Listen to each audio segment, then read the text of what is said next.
रोज़ का यही मसला होता है कि आज खाने में क्या बनाया जाए। मोस्टली नाश्ता तो सेम हो रहा होता है, ब्रेड, अंडा, रोटी, इस तरह से मैंगो वगैरह हो जाता है नाश्ते में। लेकिन शाम का रोज़ यही मसला होता है, सब्ज़ी बनाए, चिकन बनाए या कुछ और अलग करके। तो हमने यहाँ पे सोचा कि हम मैकरोनी बना लेते हैं, क्योंकि काफ़ी टाइम से मैकरोनी भी घर पे नहीं बनी थी। मैं पहले बहुत बहुत ज़्यादा मैकरोनी बनाती थी, फिर मेरी बहुत ज़्यादा बस हो गई मैकरोनी से, फिर काफ़ी अर्से तक मैंने मैकरोनी बनाना छोड़ दी। तो अब मोस्टली मैं 2 मंथ्स के बाद मैकरोनी बना रही थी।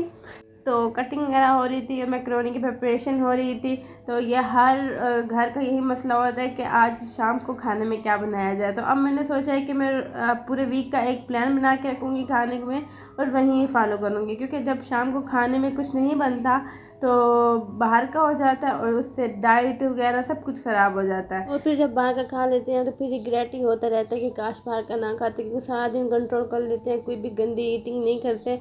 फिर रात को फिर बाहर का हो जाता है तो सारी डाइटिंग का बेड़ा गर्क होता है, और वज़न कम होने की बजाय बढ़ता ही जा रहा होता है। तो आप लोगों के साथ भी ऐसा ही होता होगा। और अब तो मैं जब भी किसी को बोलती हूँ कि मैं डाइट कर रही हूँ तो किसी को भी यकीन नहीं आता। तो बस मेरे लिए दुआ करेंगे मेरा वो डाइटिंग का दिन आ जाए, और मैं बस अपना वेट कम करना स्टार्ट कर दूँ।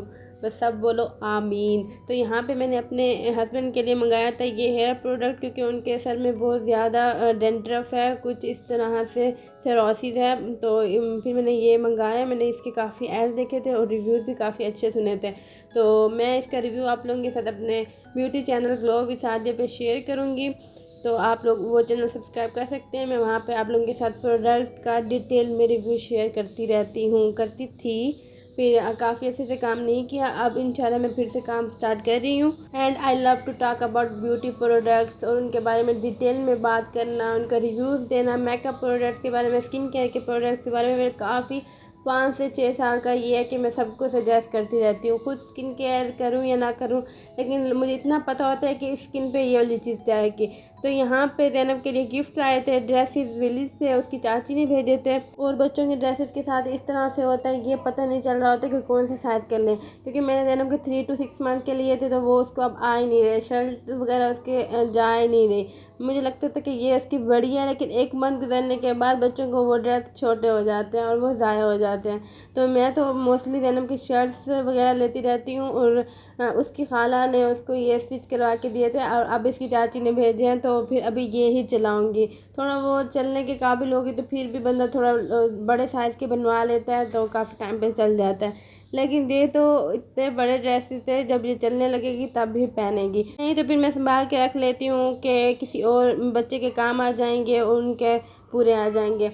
तो इस तरह से ज़ैनब की दादी भी ज़ैनब को अच्छे अच्छे ड्रेस फ्रॉक्स वगैरह बना के देती रहती है। तो मोस्टली ज़ैनब का इस तरह से काम चल जाता है। कराची में कोई ऐसा हमें मिलता नहीं है कि जो बच्चों के ड्रेसेस स्टिच करें।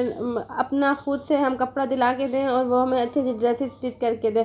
तो मेरा तो यही कि क्योंकि गर्मी होती है और बच्चों को नरम कपड़ा ही अच्छा लगता है। लेकिन फ़िलहाल तो मैं चेयर्स वगैरह से ज़ैनब के लिए शर्ट्स वगैरह ले आती हूँ, तो वो ही चल जाती हैं। तो पहले मुझे बुखार हो गया था, फिर ज़ैनब को बुखार हो गया था, तो इस तरह से मैं डिटेल में व्लॉग रिकॉर्ड नहीं कर सकी। तो आई होप आप लोगों को मेरा ये व्लॉग अच्छा लगा होगा। तो अगर अच्छा लगा हो तो मेरे चैनल को ज़रूर सब्सक्राइब कर लीजिएगा। तो फिर मिलते हैं नेक्स्ट व्लॉग में। बहुत सारा ख्याल रखिएगा। बाय बाय, टेक केयर, अल्लाह हाफिज़।